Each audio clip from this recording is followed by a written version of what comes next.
So one of the things I should have done even yesterday, but a lot of times I forget, is to thank Father David for entrusting me to you.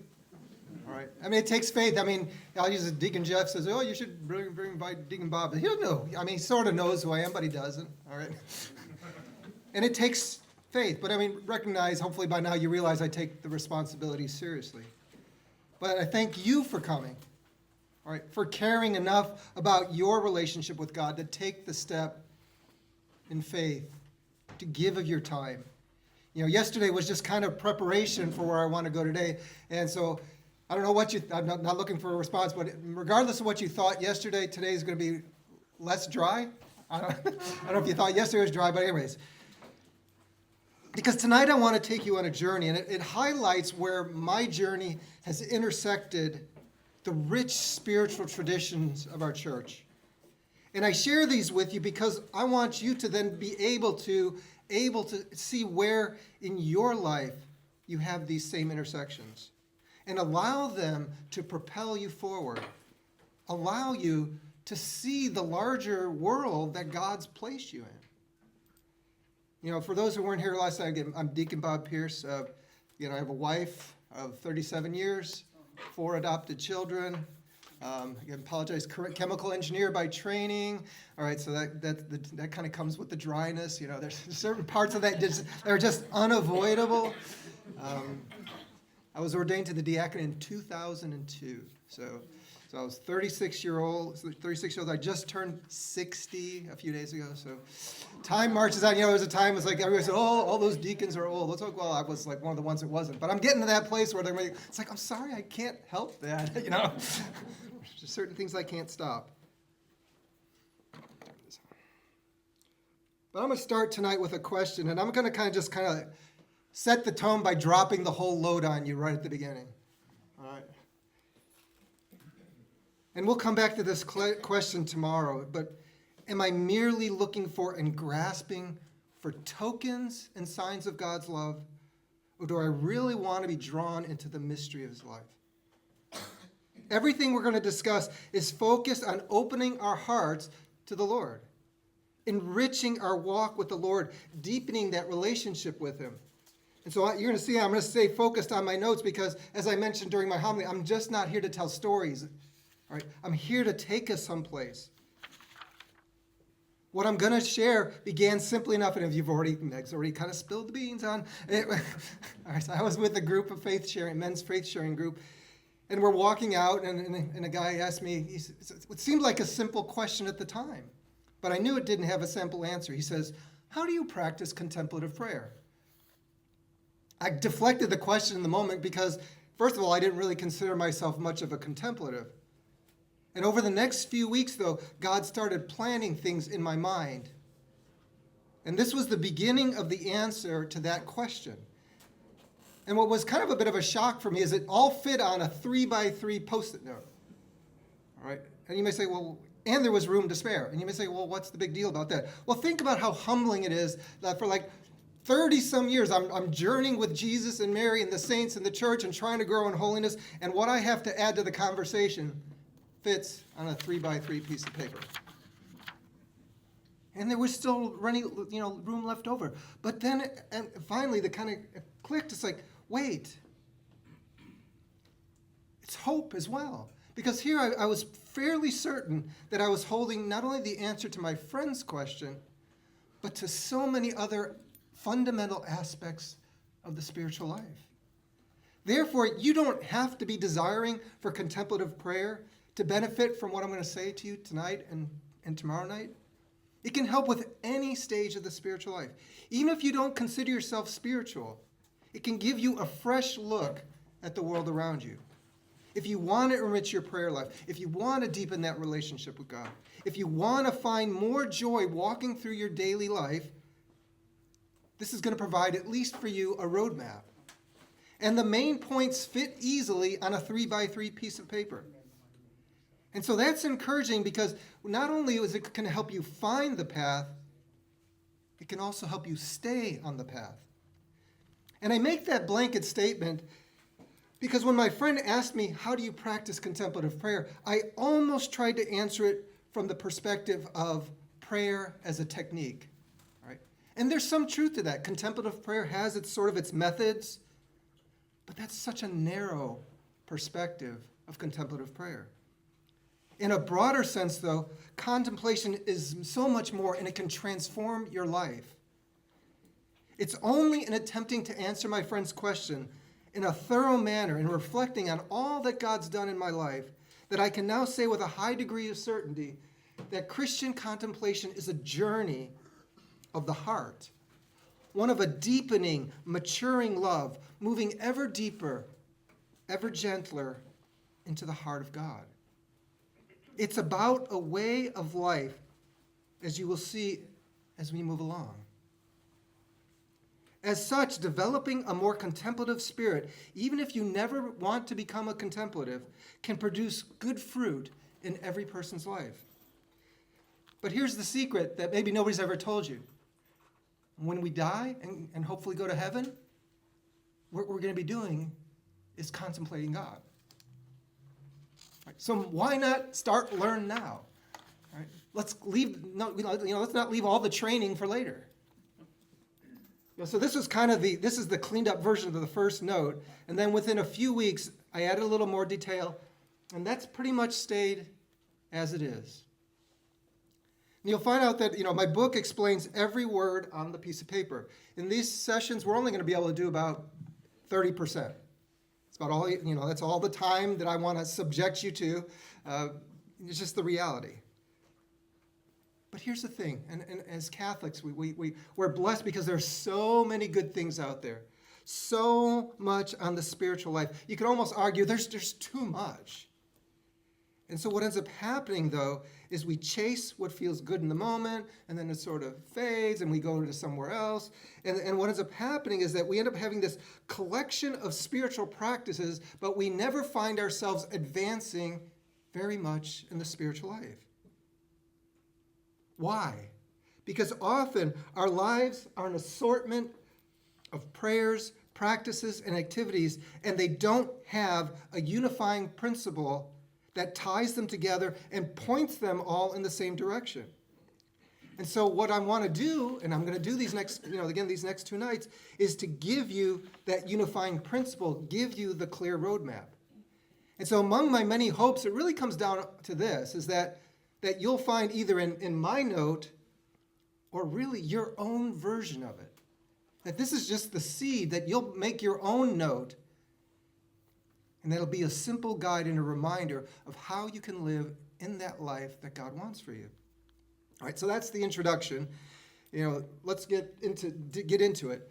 There's an old science fiction movie, not high class. All right, it was titled They Live. All right, the star was a wrestler, a pro wrestler. Okay, so it's great acting. In which the world is infiltrated by aliens who are living under the guise of human beings. All right, it's a great plot. But the guise is maintained by a transmitter that then conveys this human appearance upon the aliens, disguises all the subliminal messages meant to keep us enslaved to our culture. But with a special pair of glasses, you can see through the facade and see things as they truly are. There is a veil that affects our perception of everything. And it was a quote from G.K. Chesterton. For me, that was sort of the glasses that allowed me to see through the veil in a radical way. And he writes this, he says, "There runs a strange law through the length of human history that men are continually undervaluing their environment, they undervalue their happiness, they undervalue themselves." He says this is the real fall of Adam, and it's a spiritual fall. But here's the kicker. He says, it's a strange thing that many spiritual men have actually spent hours trying to figure out where the Garden of Eden is. He says, most probably we are still in Eden. It's only our eyes that have changed. Most probably we're still in Eden. Only our eyes have changed. And it never occurred to me until that veil was dropped and drawn back that it makes perfect sense. Think about Genesis 1. What happens? God pronounces creation good. He proclaims mankind as very good. And that didn't change. We just have a difficult time seeing it. We undervalue everything. All these things that God made, we undervalue them. And the one we undervalue the most is ourselves. We have not been exiled or banished from God's presence. In several places we hear, in him we live and move and have our being. And so with the veil somewhat lifted, things that I'd heard in my life resonate, and they resonated with me at the time, all of a sudden began just kind of click, click, click like a lock. And with every little click of the lock, this statement from G.K.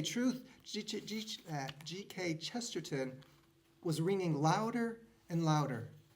That most probably we are still in Eden. It's just that we can't see it. And so one cipher was that I first, one of the first ones I perceived was this appreciation of St. Thomas Aquinas. So those who remember learning about sacraments, we talk about the accidents of the sacrament. The accidents to explain how we have the body, blood, soul, and divinity of Jesus in the Eucharist. And yet we still have the accidents, the external elements of the bread and the wine, the taste, the texture. Accidents speaks to what we see while pointing to a reality, the substance that we don't see. Right? So the accidents, what they do is they veil the reality. And being a science guy, okay, as modern science continues to unlock the secrets of God's creation, one has to wonder whether Thomas Aquinas had some special insights long before there were powerful telescopes and microscopes. Right.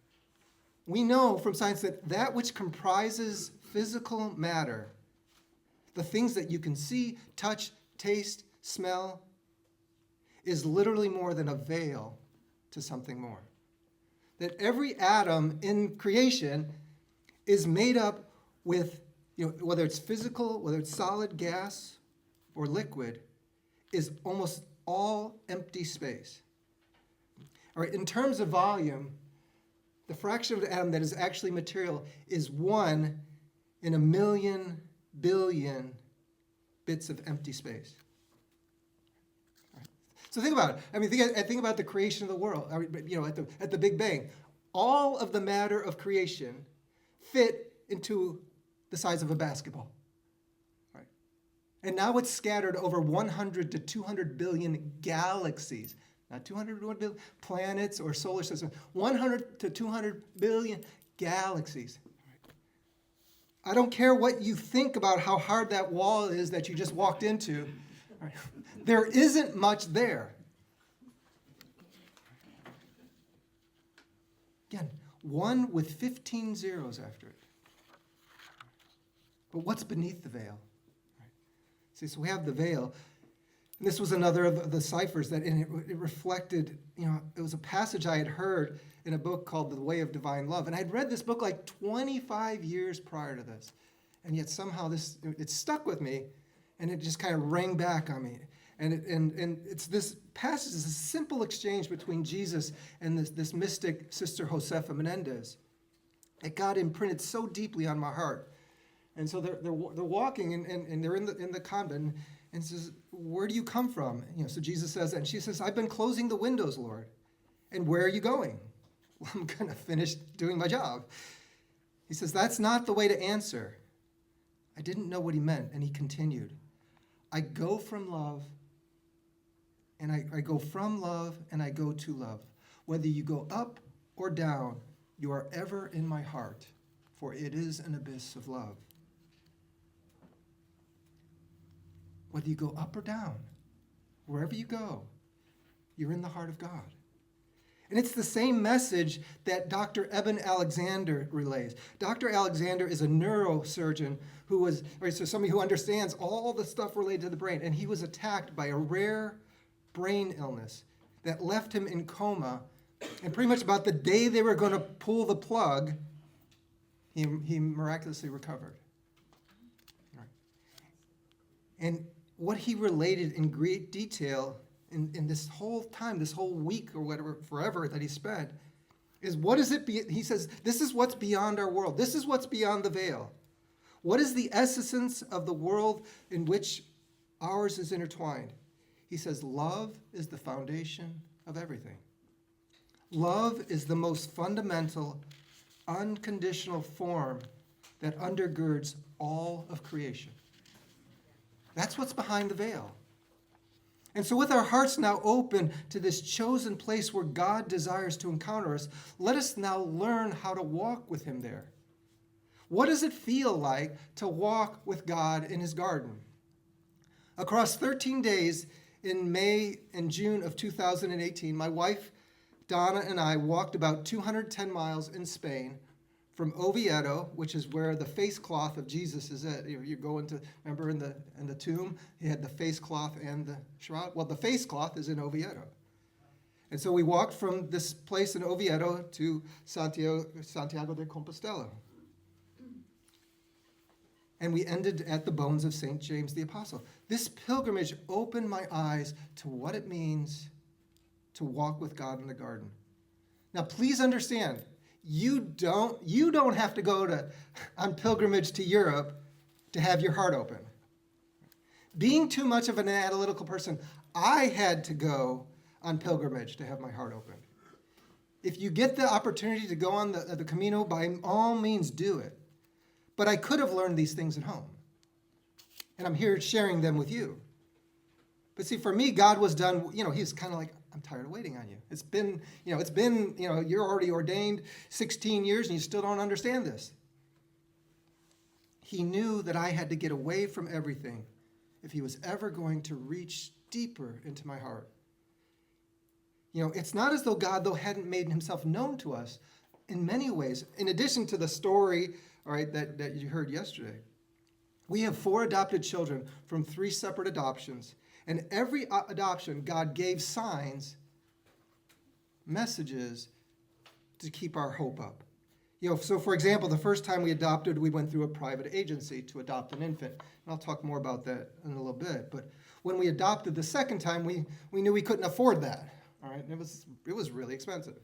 And so it's like, okay, well, how do you go less expensive route? He goes, okay, we'll put in with the Department of Social Services to get a child who was younger than our son, who was 2 at the time. And they told us, said, thank you for all your stuff. How long would it be? Oh, expect about 8 to 10 years. All right, so after about 4 months, we said, well, we have some friends who adopted from Russia, and they said, well, they can help us adopt children from Russia and get them, without being so expensive. And so, all right, so we get all the paperwork together. It's like we're going to eventually get to this place where you have to try to select children. I don't know about you. I've never selected a puppy. I've never selected goldfish. All right, I'm going to select children. All right. So we said, okay, what are we going to do? Well, okay, we're gonna pray a novena. And we're going to go across one of the feasts of Mary, end on the feast of St. Dominic, because that was the name we chose. And says, Lord, give us the wisdom to know which child is for us. And just 4 days after we finished the novena, we got a call from DSS. We have a healthy 5-month-old white infant that we've selected for you to adopt. We were blown away. 8 to 10 years, nothing. 5, we couldn't have had one ourselves, all right, that fast. But here's my son, blonde hair, blue eyes. The one child, certainly one of the children that looks like me. You'll see a little bit my other son who looks nothing like us. And people, oh, he looks just like you. No, he doesn't. He's short. He's half Colombian, right? But it is what it is. People are so polite. But people said it was divine intervention. And we sort of knew it, but when we're talking to the caseworker, she confirmed it. She says, we almost never get children like this. It was a little funny little thing on a little side. It's like, she was a little worried. It's like, I don't know if you want to adopt him. I'm like, oh no, what's wrong with him? He has on his foot 2 webbed toes. It's like, you're kidding me, Anyway, she says, we almost never get children like this. And I don't know what it was. She says, I have a stack of profiles this high. And every time I went through that stack, your name kept jumping out at me. When we began our pilgrimage through Spain, God wasted no time getting to work. From the outset, he was intent on opening doors. Throughout the pilgrimage, he was opening my doors so that finally I could say yes to him in a new way. And at the end of the Camino, I'm sitting there processing all that Jesus has shown me over these days. And the main takeaway that sustains me to this day is this understanding of what it means to be on a pilgrimage. Often I had heard, we hear it, we're pilgrims on earth, we're a pilgrim people, and we hear that term, but that reality didn't crystallize in my mind until I was actually a real pilgrim. Now, no offense, I don't mean pilgrimage on a bus. All right. I've been on a pilgrimage to Rome on a bus, I've been to the Holy Land on a bus, it's wonderful, that's not what I'm talking about. And so here's what I wrote in my journal. I said, it's easy to slip into the trap of thinking of the pilgrimage as being those times when you're walking, resting, praying, socializing, admiring the beauty, seeing the historical sites, going to Mass. And that's true. That's what you get on a bus. The pilgrimage is also washing your clothes, preparing dinner, showering, helping others, dealing with the snorers, packing your bags, going to the grocery stores, and dealing with the weather of the day. The same is true for our daily lives. And we need to get better at seeing all of these activities that are part of the pilgrimage as opportunities to walk with God in his garden. Anybody with a desire to do it can do it. Now, some of you might be thinking, well, of course. God is always with us. I knew that. I knew it. I knew it here. I didn't know it here. But I was beginning to recognize this is the normal desired condition of the human soul before God. This understanding that we're still in the garden makes it obvious that every moment was meant to be one of being aware of God's presence. However, there should be a particular disposition that I want to lay at the foundation. And I'm going to use a passage from St. Paul. I actually have it on my dining room wall now. It comes to us in 3 short sentences, 10 words. In Spanish, it's 14 words. Everything's longer in Spanish.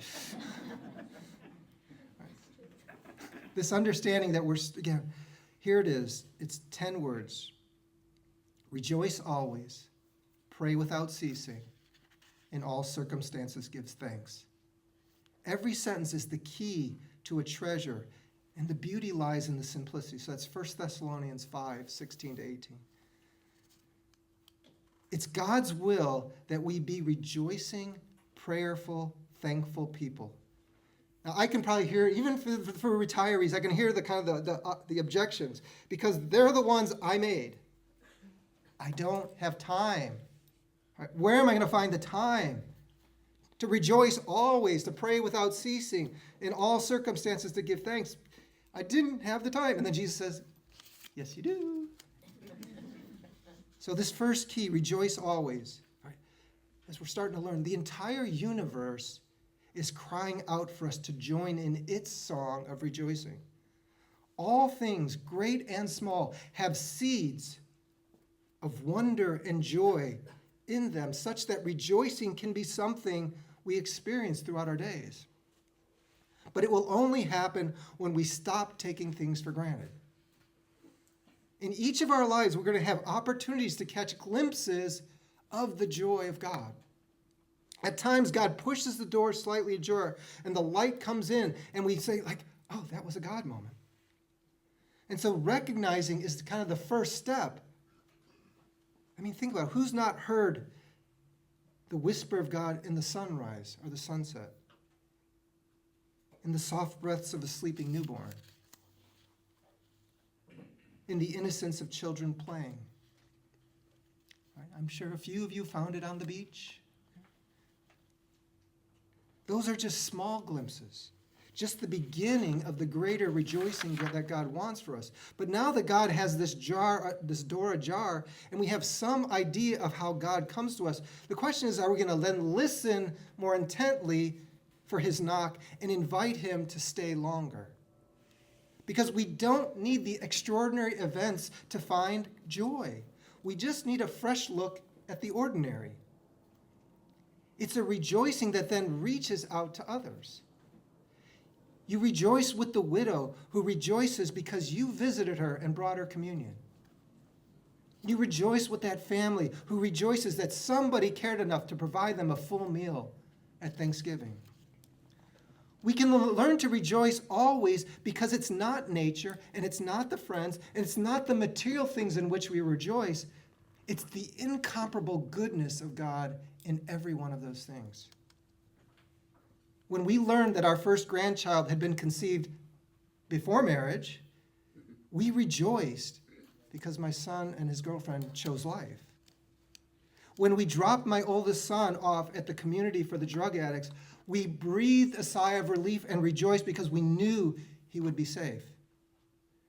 But here's the part that will probably catch most of you by surprise. The first key, rejoice always, takes no extra time. No excuses. It takes effort, it takes discipline, but you don't have to schedule time for it. You don't have to get permission from your boss or the boss who lives with you to savor the world around you. The second key, in all circumstances, give thanks. Whereas rejoicing is about being open to God's promptings, thankfulness involves the give and take of two people. In thankfulness, one gives and one receives. When we sincerely give thanks, we give something greater. It's actually greater than the gift we received, whatever it was. Because when we give thanks, we give ourselves. And that's what love really wants. So it is with God. He blesses our lives with so many gifts. And principally, what he wants us to do is give him our attention. Like rejoicing, being thankful is a choice. Unfortunately, many of us are only good at seeing gifts when we receive something we either lost or something we never had. So we don't appreciate the gift of breath until we're recovering from major heart surgery. We don't recognize the gift of sight until we get that first set of corrective lenses. We're thankful when a loved one returns from military service. How about from work? It's easy to be thankful for the clothes we have, the roof over our heads, the food on our tables, but are we? It's simple to give thanks if we have employment, good health, a good parish family, and faithful friends, but do we? See, thankfulness in common occurrences will teach us to be thankful in the less common and the challenging. Even Father's homily today on being thankful. When my mother lay dying in a New Orleans hospital from a massive stroke while on a cruise, hundreds of miles from her family, I was able to sincerely thank God because her best friend was holding her hand when she met Jesus, and we were able to get a priest in there to anoint her before she passed. Although my daughter was struggling with her studies, I could be thankful that she finally cared enough to struggle instead of give up. Sooner or later, life brings home to us the truth that everything's a gift. The question is whether we're going to enter into that relationship of gratitude with God only when tragedy strikes, or will it be a normal way of life? Here's the surprising part. The second key, in all circumstances, give thanks. Takes no extra time. No excuses. It takes effort. It takes humility. But we don't have to schedule time, and we don't have to get permission from our spouses to be thankful for our many blessings, especially thankful for them. The third key, pray without ceasing. When we learn to rejoice and to give thanks because our eyes are now open, we're going to discover almost automatically that we're developing this prayerful spirit. And we haven't added anything into our busy schedules. That sounds too good to be true, but it is true. And so you might say, well, then who needs time for actual prayers? The answer is simple. We all do. Prayers fill a need we all experience. The need to express these prayerful spirits, because as I said earlier, thankfulness involves a relationship between the giver and the receiver. Prayer is our relationship with God. Sure, rejoicing and giving thanks lift our hearts to God, but it's in prayer that we begin to truly know him.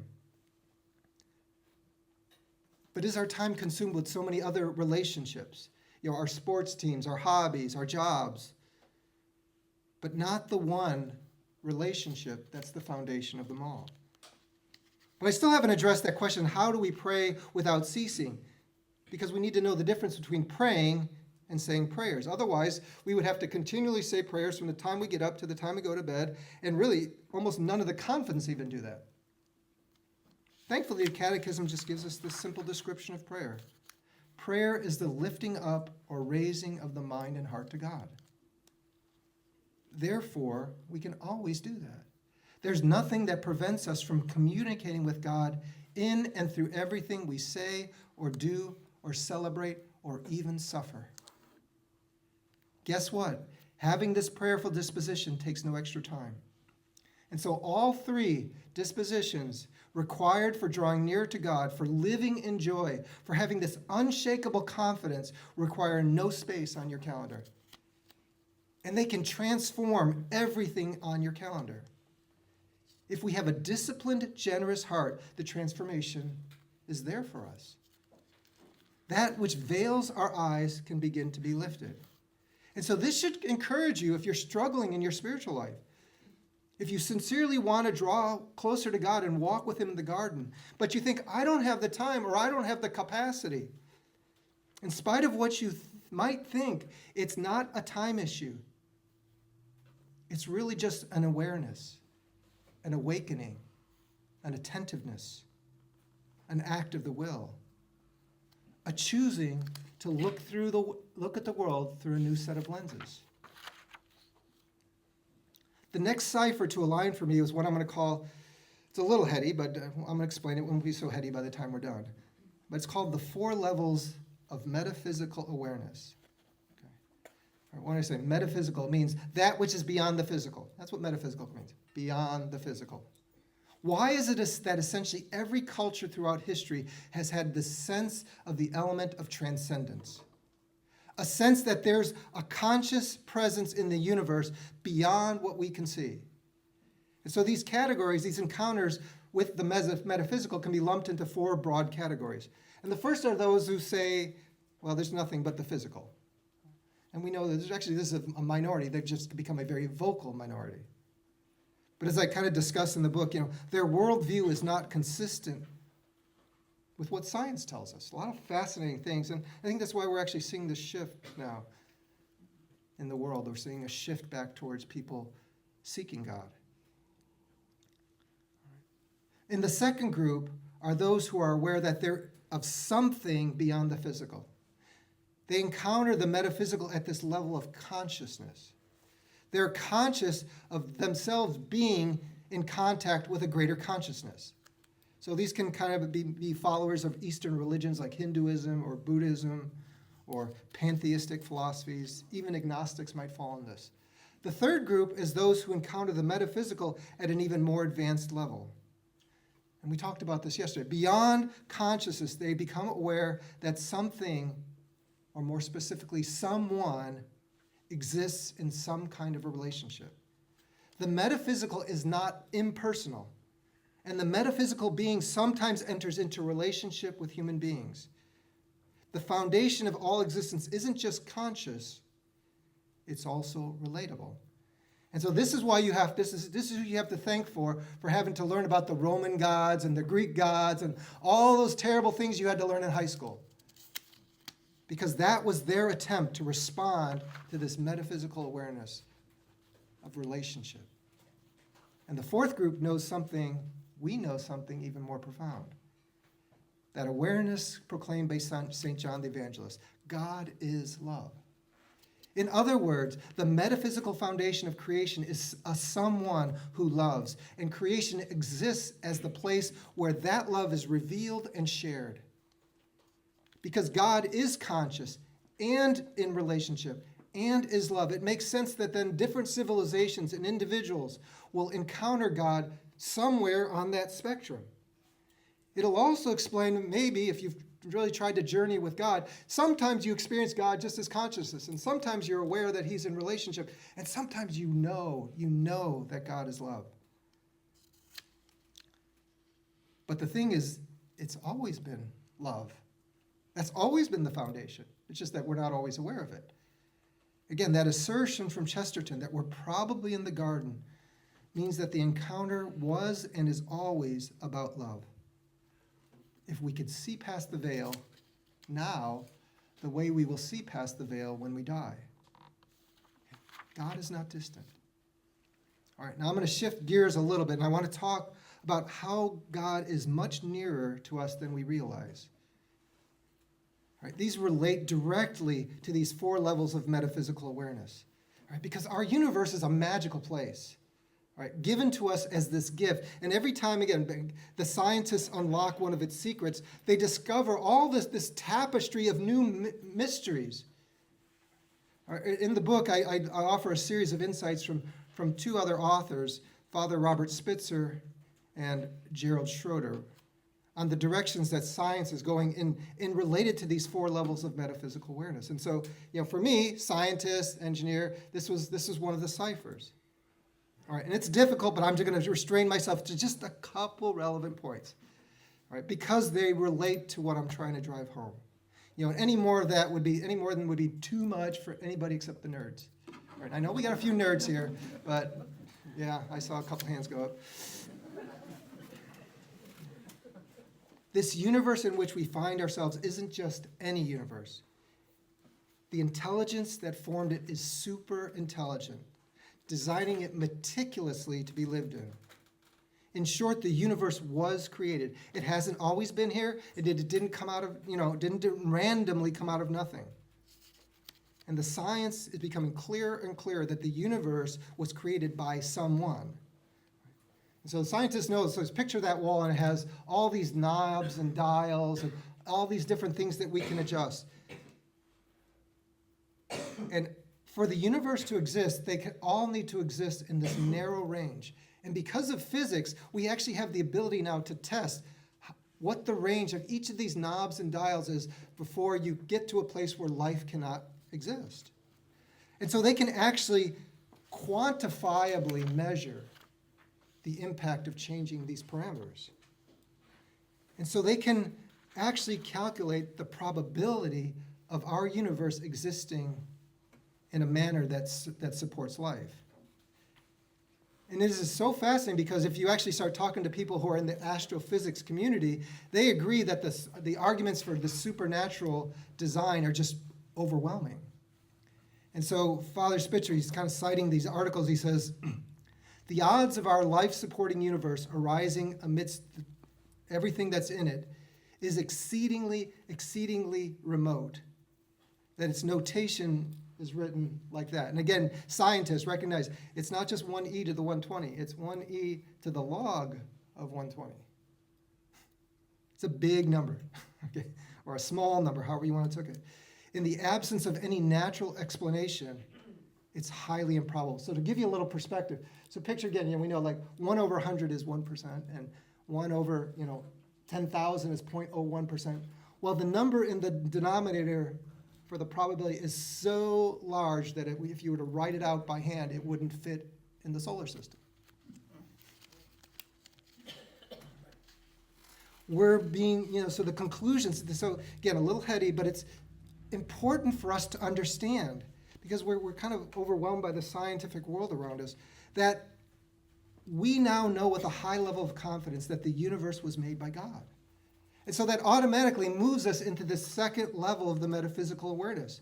Not only is there a physical, but there must be an intelligence and a consciousness beyond the physical. And the weight of the evidence that there is a God that's responsible is beyond just astrophysics. Right? We look at biology and biochemistry. The reality that the body is filled with all these nanomachines that work in this incredible harmony. That each protein is this little machine and it's coded with DNA. Right? And DNA is the most complex language we know.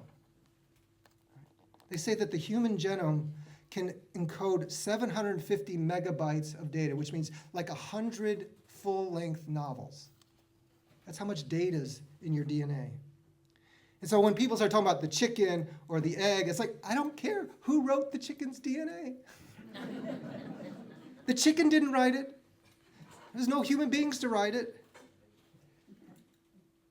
Think about it. If you were nobody's been so rude. If you were rudely to pull out your phone and look on your phone, and all of a sudden you found an app on there that you didn't put there, you were going to assume that somebody wrote the app and somebody put it there. It didn't get there by chance. And so somebody wrote the code and put it there. There's a conscious intelligence responsible for creation. And I can say more, but we don't have time, and again, it's in the book. Because the bigger question that my heart longed to understand is, in addition to consciousness, is there also relationship? Is there also love? Relationship and love, those aspects which are essential to the Christian life. What moves us beyond? The answer is in the mind that God has given us. Not in our brain, but in our mind. This was kind of the fifth and last cipher for me. And because we often talk about the intellect and will, free will that God gives us. And those are true, and they reside in the mind. To explain the difference between the brain and the mind, in his book, The Hidden Face of God, Gerald Schroeder relates how in 1997, IBM programmed their Big Blue computer to face Garry Kasparov, the champion chess master of the world. And Kasparov had beaten the computer the time previously. But this time, the computer was victorious. Using just a purely mathematical algorithm, the computer was able to outsmart the chess champion. And this describes clearly the difference between brain and mind. See, the brain is what performs mathematical functions, the algorithms of robots and computers. That's why once the computer can become big enough, powerful enough, the human brain could be outmatched by AI. Chess moves are more brain activities than mind activities. The mind is what enables a human being to take information from the brain, integrate it, and experience life. Garry Kasparov felt what it was like for a human being to be opposed by a machine, and the machine felt nothing. And so we're at that point that distinguishes humans from animals, and that which draws us into this third and fourth experience of the metaphysical, relationship and love. This is what all the studies of the human brain indicate. The move from brain to mind doesn't mean you have more neurons. It has nothing to do with that. There's a fundamental transition. The mind is where we have self-experience, smelling, hearing, seeing. That's what the mind is there for. The mind is what makes us human. The mind is what makes it possible to love, to perceive love, to know God, to perceive God, to respond to him. This is why God instilled a mind into us. Humans are unique because the mind was given to us for a higher transcendental purpose. So, however, not only has it been given us for the higher purpose, there's now an abundance of scientific data supporting the conclusion that we will probably survive bodily death. Father Spitzer, again, go out on the YouTube and you'll get all that you can stand. Right? But Father Spitzer has this excellent presentation that can be viewed online. It's called The Remarkable Evidence of the Transcendent Soul. And citing peer-reviewed journals on near-death experiences, the following have been scientifically demonstrated. Right? That 85% of children and 20% of adults who have clinical death will experience leaving their bodies. They can see, they can hear, they can move voluntarily, they remember, they recall past memories, they're conscious of themselves, they have functional intelligence, their body stays in the physical world, and they enter the heavenly realm. And a lot of them will actually report these unique things that there's no way they could have reported them had they not left their body and seen. We hear about them, I went over to the next room and, you know what my uncle was saying about me? Okay. Another person that they had, he had a heart attack and and eventually he recovered, but they couldn't find his dentures. And he says, if you look in the drawer on the da-da-da, because that's where the nurse put it, okay? Or another one, it's like, if you go out on the third floor ledge on there, there's a sneaker outside and they go outside and, okay. Either this last point's fascinating. 80% of blind people are able to see in clinical death, even if they were blind from birth. So where did they get that from? So the point of the data from thousands upon thousands of people study is that we have a transcendent soul that will survive bodily death. God made us for himself. God made us to experience this third and fourth levels of encounter, to be in relationship with him and to be in love with him. The scientific data is there for those who admit it. Right? So science isn't really the problem. It's just that we're allowing ourselves to be drowned. He's being drowned out by our phones and by our TV screens. They're crushing us. Right? They're filling our minds, and we're choosing things that are trivial rather than God. And so we're doing it to ourselves. We're covering ourselves with a veil that's far thicker than anything Adam and Eve ever put on. Right? They put the first bag over their heads, and we've been putting on more and more since then. The mind unites our bodies so we can walk with God in the garden. All right? So I just wanted, before we take the break, so we're going to take, what time is it? Not that I'm going to, yeah. So no, we're good. We're doing good. It's right about 45 minutes with what I thought we'd be. I'm going to talk a little bit about the book, okay, because everything's in the book. All right, I mean, just a couple things. First of all, as I mentioned last night, it's $10, which is what I pretty much paid to print them. It's a little bit more, so I'm going to make a little bit of profit. Okay, like I said, enough to go to the gas station and get something. But the other thing I'm here to say is, I'm doing this mission free of charge. That's not to pat myself on the back. Why would I come here and do a mission free of charge and essentially make no profit on the books? Because I want you to read the book. The book, I believe, can change your life. All right? That's why. That's why I'm here. That's why I'm sharing. So I would encourage you, and then if you want, I left some pencils back there. If you want me to sign your book, go ahead and in the front cover, you'll have to leave it. I'm not going to sign them all tonight, okay? Put your name on it. I'll take them home. I'll have something to do tomorrow, like I didn't have anything else to do. But write it with a pencil, and then I'll know who I'm writing a little note to, and then I'll erase it, and it'll look like I knew what I was doing. So we're going to take about a 10-minute break, and then we're going to get back into a completely different transition.